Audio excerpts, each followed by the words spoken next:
What is going on, everybody? It's Kross. We're here for a Monday SmackDown review and AEW Rampage as well for August the 5th, 2022.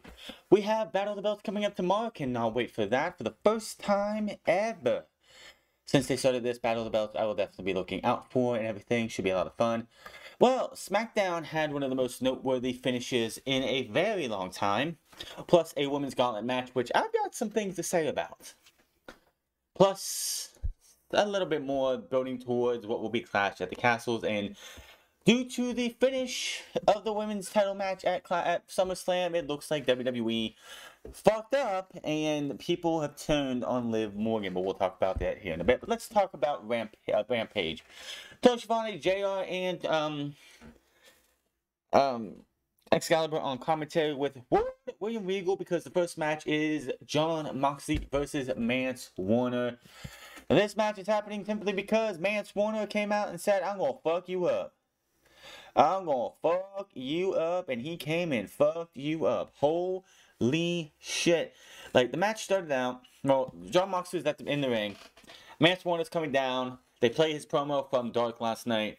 Mance comes down, he's just like, he's egging, he's telling Jon Moxley to come out after him. Jon Moxley comes out, so they have a fight outside.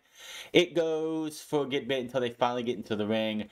Moxley bleeds a little bit early. Mance Warner bleeds later on after Mance brings a chair in. The referee says, "No, you're not allowed to use this." He shows the referee away.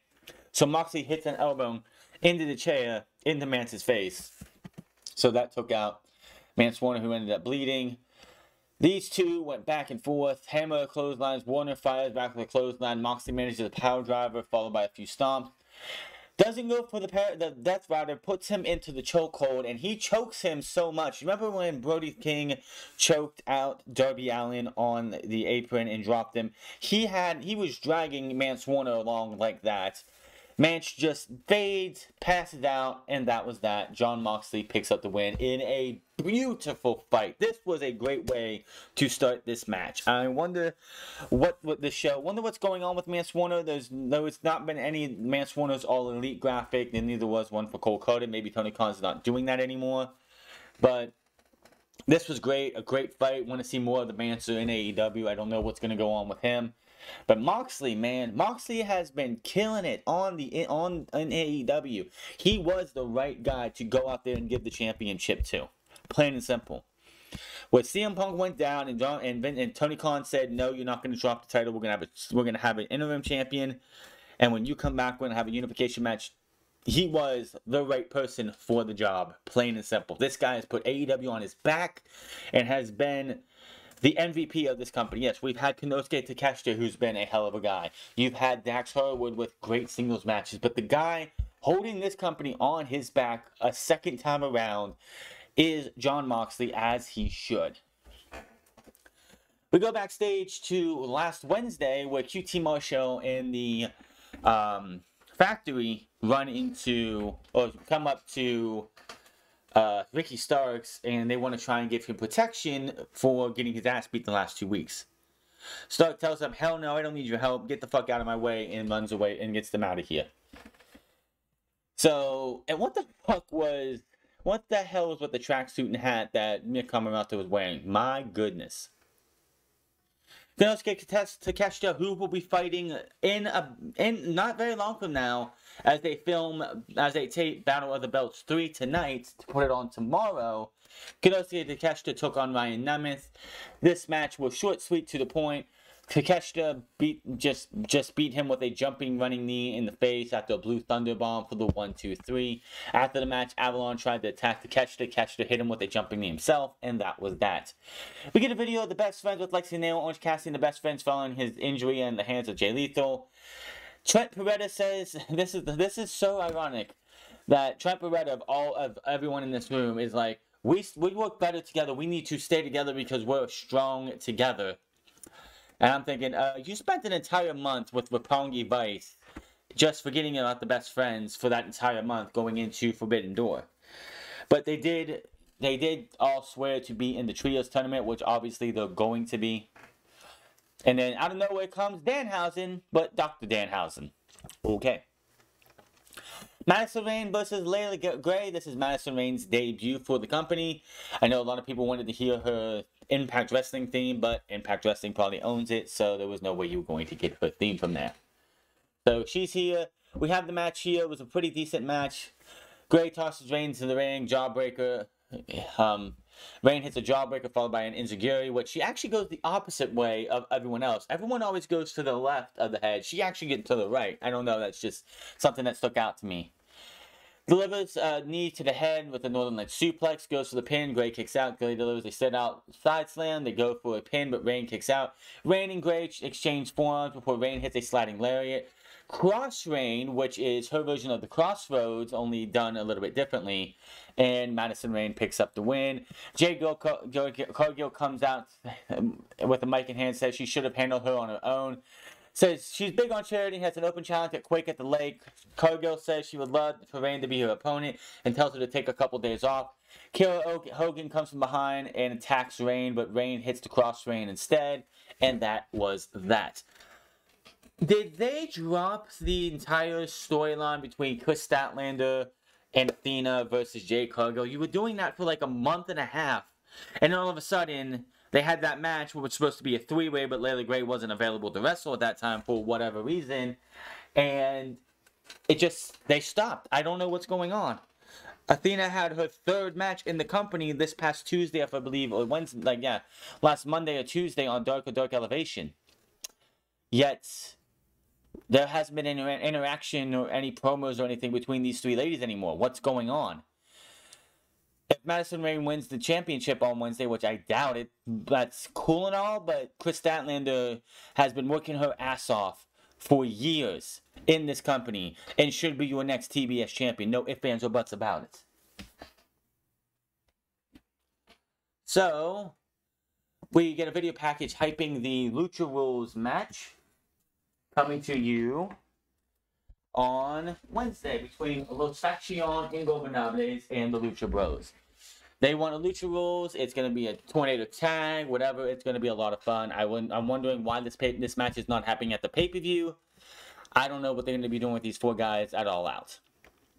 Commentary runs down Battle of the Balance. We get Tony Nese, Josh Woods, and Mark Sterling come in, followed by Swerve and Our Glory. We have ourselves a Friday Night Street Fight. I thought when I saw the graphic on Wednesday that they were saying this was a World Tag Team title match. I was like, why are these two getting a title shot? But apparently, that was not the case. As Swerve and Keith just take their jackets off, take their belts off, drop them on the ramp, and head down. We had fight. This match just blew, like, this was a bloody with no blood, you should say. It was a brutal match. Multiple tables were used. Josh Woods, I commend this dude. Like, the finish of the match saw Josh Woods take Keith Lee and with the help of Tony Nese was able to suplex him, or German suplex him through 2 tables. And I'm like, dude, you're going to crush yourself trying to get this guy over there. He got him. Then Swerve hit the Swerve Stomp on Tony Nese for the pin and the win. So the tag team champions win a non-title match, which, hey, the tag team champions or champions in general are winning non-title matches. What a concept. Good match overall. A lot of crazy stuff. You had protein powder in the Keith Lee's face, which he actually asked for some water, and fans in the front row, probably people who were, supposed to sit there, plants or anything, helped him get the water with it, which was pretty cool. Overall, tonight's show for the Rampage was pretty good. I want it to be live every week. I really do. There was no reason, other than cost, obviously, no reason for them to have Rampage be taped anymore. It's just outgrown the tape thing a long time ago. So we go to SmackDown, and we see the Usos and Roman come through the parking lot, coming in. McAfee called at the desk of the commentators. We had Pat McAfee, obviously, and Michael Cole. Pat McAfee's got a telestrator, and he wants to see his low blow to Baron Corbin on Saturday last week. Played over and over, doing the whole NFL, breaking it down, drawing a bunch of stuff, making fun of this guy. doing it over and over and over and over and over again. Eventually, the talent backstage laughing at Corbin, who's visibly pouting. Ricochet, especially entertaining, gets Corbin upset. Ricochet challenges him to a match to kick off the show, and he accepts. And he says, "My smile will be in the ring waiting for you." First match of the night, Baron Corbin versus Ricochet. It's like, can we please get Ricochet's old NXT theme back, please? It fit him more than this other crap that he has now. Just saying. Max actually, talk about significant change for Ricochet. Match went through a commercial break, and actually, he wasn't jobbed out to Baron Corbin. Now, had Vince McMahon still been in charge, this match could have still happened, except Baron Corbin would have destroyed Ricochet and beat him at the end of the day is in less than 3 minutes.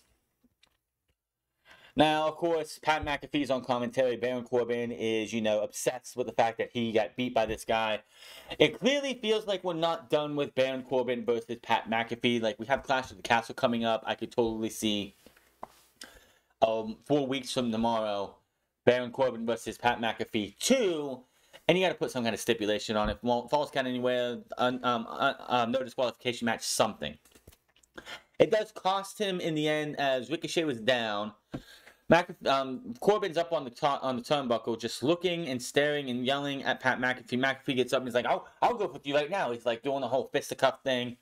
That allows Ricochet to pull him down onto the ropes. He climbs up, hits the shooting star press, 1, 2, 3, and Ricochet wins the match. After the match, McAfee tosses the football to Ricochet and he throws it back. McAfee autographs the ball and punts it to the audience. So that was that.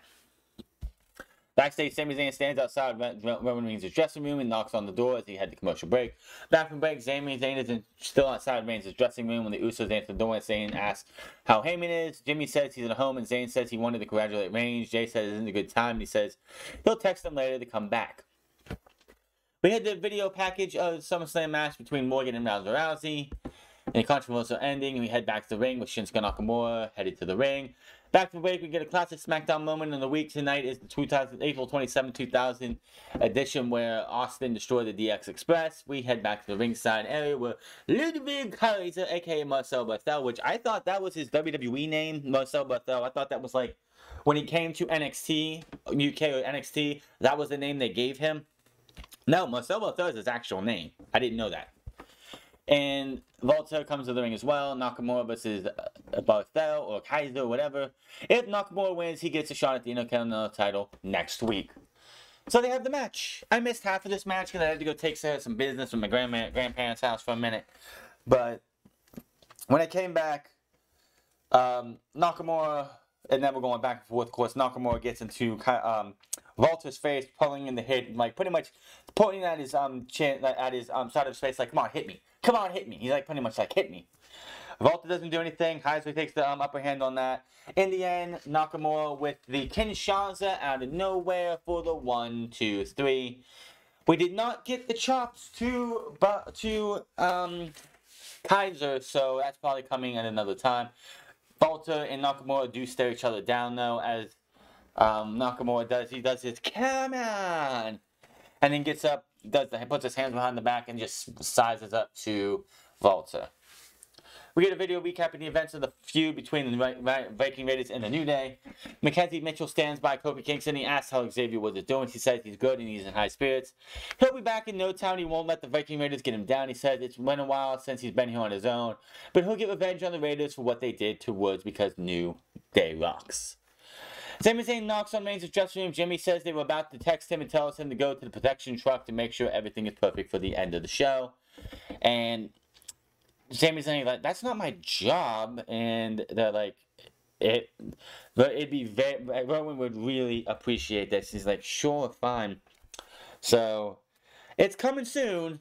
Kevin Owens and Sami Zayn versus the Usos is going to be your match at Clash at the Castle. That's the only way I can see this going. Liv Morgan comes out to address the controversy of SummerSlam. Braxton asked Morgan what she's been going on her mind since SummerSlam. She says she's been feeling many different emotions. She said she wanted to address the elephant in the room. Which we get a you tapped out, you tapped out, you tapped out. She said she helped her take the 3 arm bars, but she thought she tapped out after the ref counted 3, which is total bullshit. I mean, come on. The ref counts 1, 2, 3. You didn't hear the 3 before you tapped out, Morgan. The crowd's booing her. The crowd's saying you tapped out. This is something you could just see that Triple H and them know they fucked up. The match got cut because of time, not because of the Miz and Logan Paul. Give me a fucking break. They got cut for time because they had to throw in video package after video package after video package for people who weren't even on the fucking card. You didn't need a package for Kevin Owens. You didn't need a package for Showbot 9000. You didn't need a package for everybody else on the card who's not there. You didn't need it. Sonya Deville comes out and says that fans aren't buying into her innocent act and she shouldn't be a champion. He says that she was happy to see Ronda Rousey beat Morgan, and she admits that it's a testament to how bad Pierce is at his job. Why this feud between her and Adam Pearce is still going on, I do not know. Says she's going to win the Gauntlet match tonight, take the title off of her. Aaliyah comes to the ring, and we get up first of the Gauntlet matches. The winner determines the Clash of Champions opponent for Liv Morgan. This, if I told you that, how long do you think a women's 6-woman Gauntlet match would last? 35 minutes? 40 minutes? Maybe an hour? No. 25 minutes, and that is only because of commercials. Aaliyah got eliminated in 2 minutes. Out comes Raquel Rodriguez. Tiana Bomb in 2 minutes. She eliminates Deville. Out comes Shotzi. We go to commercial break. As we come back from break, which that commercial break was at least 2.5 minutes long, this match goes another 1.5 minutes, maybe 2, and Shotzi gets eliminated. Xia Li comes out. She's out there for maybe 2 minutes. She gets beaten by the Tiana Bomb too. And she gets eliminated. Out comes Natalya.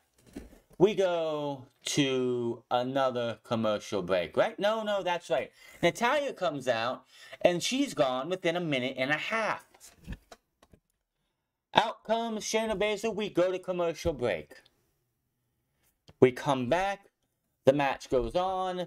Carry through the clutch. Rodriguez begins to play. Baszler's able to take it to the mat and gets her into a suplex pin. 1, 2, 3. Shayna Baszler wins at the 25 minutes mark. The women's gauntlet match got less than 25 minutes. I don't think they started exactly at 9 o'clock. What was the point of doing a gauntlet match if you're going to give the women 2 minutes, 1.5 minutes to 2 minutes each match? This is for the #1 contendership to the Women's Championship at Clash at the Castle. And you're giving me each one of these women 2 minutes at most? Why? I just don't understand it. The women are supposed to be getting a lot more opportunity, are they not? And yet, here they are, getting a match that lasted 2 fucking minutes apiece at the most. Terrible. Just terrible. If this gauntlet match was commercial free, the entire gauntlet match would have been 20 minutes at the most. Maybe less. That's Vince McMahon-ism. That's something that needs to change.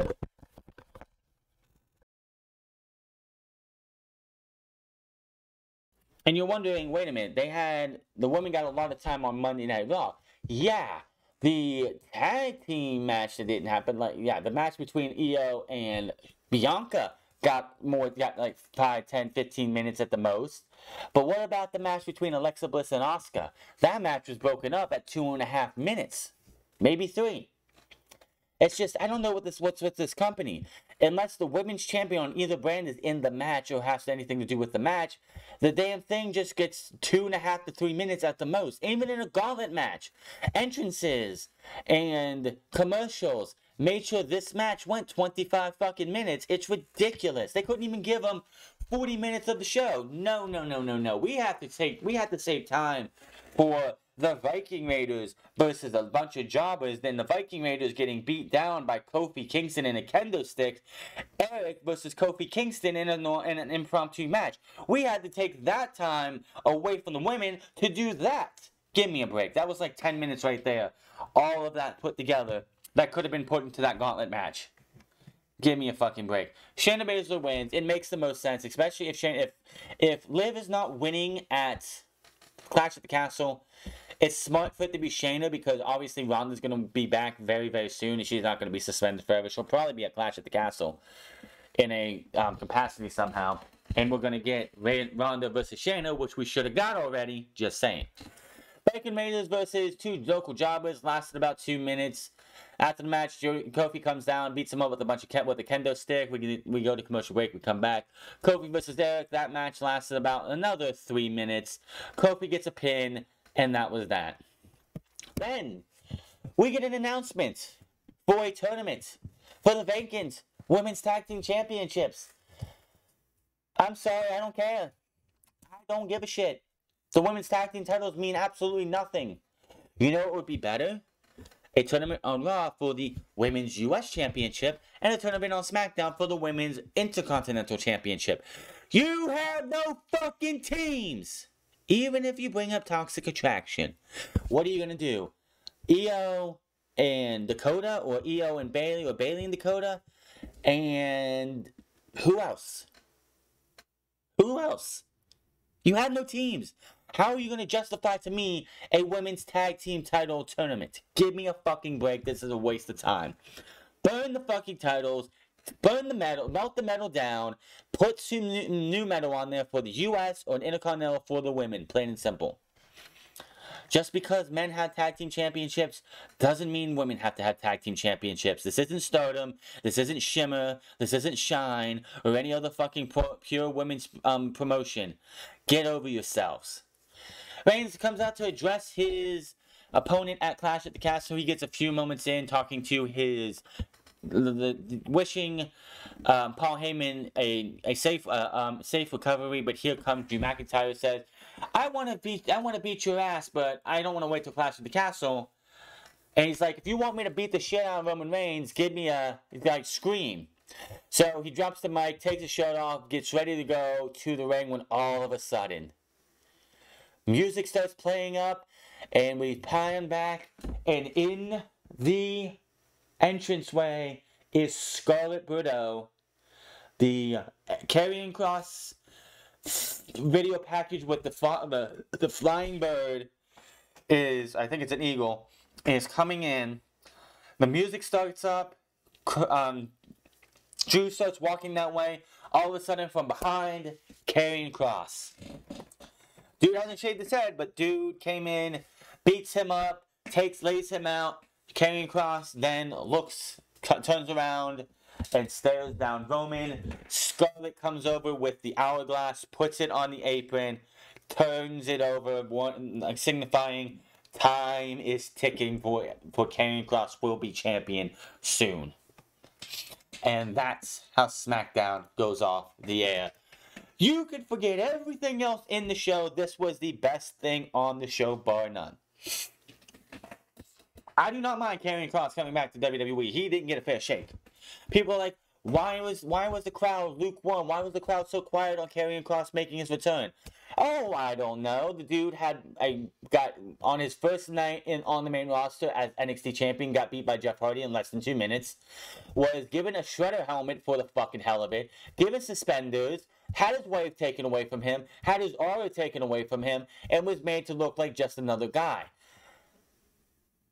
Him coming back is great. I want to see what Triple H does for this guy, what this guy was supposed to be. Is he a great professional wrestler inside the ring? Fuck no, he's mid at best. But the presentation is going to be larger than life for sure. And then it's going to be very interesting to see what happens with Karrion Kross, what happens with the title picture. Because honestly, if they build this guy up right and they don't have Drew McIntyre win at Clash at the Castle, Karrion Kross should be the one to beat Roman Reigns. That's just me.